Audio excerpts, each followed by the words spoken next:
Hi everybody, welcome to day 8 of your new coach training. I'm going to go over today a little bit about hosting challenge groups and why we do that and what the benefits are. So first, why is being in a challenge group so beneficial? As a coach, it's beneficial for you because it helps you keep your challengers accountable, and it also helps you find who your rockstar coaches are going to be. So by putting people in these challenge groups, you're going to see who else is participating, inspiring others, and already sort of doing the work of coaches that we do now, and then being able to kind of pitch to them the idea of continuing to do so and building a business out of it.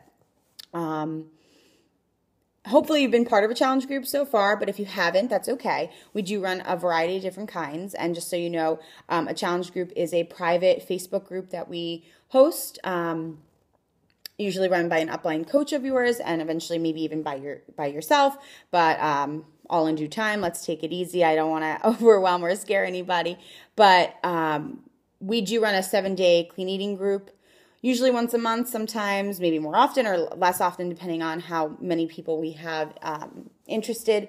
A 7-day clean eating group is a free group for people interested in trying to get a jump start, losing weight. It helps us promote what a challenge group is and the accountability, the support network that we have, and the fun. So it's a great way to get people started. They lose up to 3 to 7 pounds based off our meal plan. And usually it starts a conversation to get them involved in what we want to do next, which is our 60 or 30-day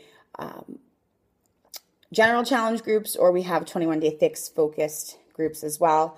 And sometimes we do test groups for other programs that are new and upcoming. So those are great. It is not mandatory to make a purchase necessarily to join one of our challenge groups.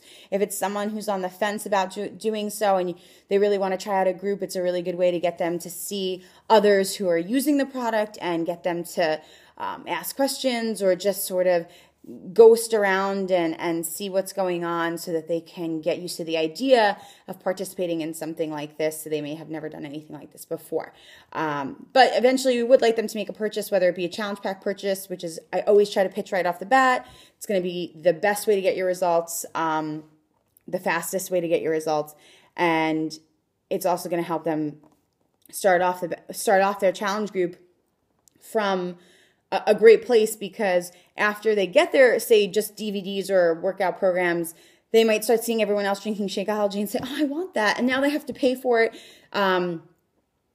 more than they probably would have if they had purchased the challenge pack. Definitely more than they would have. So it's definitely good to kind of pitch that. If money is an issue, then I always kind of go back towards just the program itself, and we work from there. And eventually, again, once they're in the challenge group and see everyone else drinking it, more than likely they are going to want to make that purchase because they see how helpful it has been for everyone else in obtaining their results. Picking a start date, very big important factor. Pick a start date for your group, or if your team picks a start date for the group, start promoting your group 2 to 3 weeks out, because you're going to need about a week before the package comes in, and you're going to need a couple of days, sometimes a week or so, to get people to start building relationships with those people. So you might put it up there on Facebook that we're running a challenge group. Hi, who wants to lose weight? Who wants to feel better? Who wants to start this new program with me? And people are going to start to ask you those questions, and you're going to want to take some time to be able to explain what program might work for them, or find out a little bit more about them as well.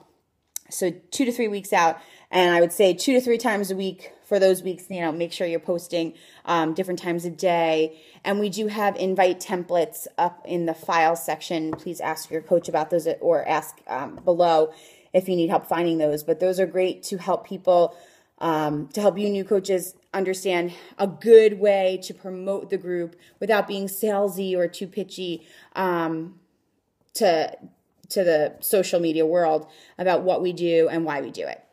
And then once the invite is up, if people start to show interest, we have the template also for what you can say to them after they've shown that interest. So it's really good. Check that out. Some other things to go over. Oh, I promote my groups on Facebook and Instagram. If you're not really tech savvy and don't have a lot of knowledge on that, we have tons of other trainings to teach you how to use those things. Just ask your coach as well. But those are great. Facebook has been a huge success for my business. Really helped me get out there and people follow, even if they don't necessarily post. Anyone who likes a post of mine, I will often message and just say, hey, I saw you liked my post. Thanks so much for your support. I know it's just the click of a button, but it definitely helps. It helps me stay accountable to myself. And then we just start a conversation. So it's a really good means to getting yourself out there. Let's see what else. Setting deadlines. That's huge. That's important. So again, you don't want to come off too pushy, but you also want to set some deadlines prior to the challenge group starting so that they know this challenge group starts at this time, this date. We really want you to be part of it. Just let me know by this date. And that way you can kind of give them a date in which you're going to follow up with them. So that way you're not coming off too overwhelming. If you say, yeah, payday's Friday, great. I'll give you a call on Friday or I'll shoot you a message on Friday and I'll check in with you. So staying consistent with those people, getting them involved really helps make sure that you get them into the group. And yeah, so the best way to keep the challenge groups running is to have people who are interested and accountable, inspiring. So you need to be part of that group as well. Make sure that any group that you put a challenger in, that you are in there and you are posting, because if you're not, they're not going to. They're going to find it easy to kind of fall off as well. So make sure you are the proof that the product works. Be in those challenge groups, make them fun, make them interesting, and you will be awesome. All right, so that's a little bit about the challenge groups. If you have any other questions, just comment below. All right, we hope to see you soon.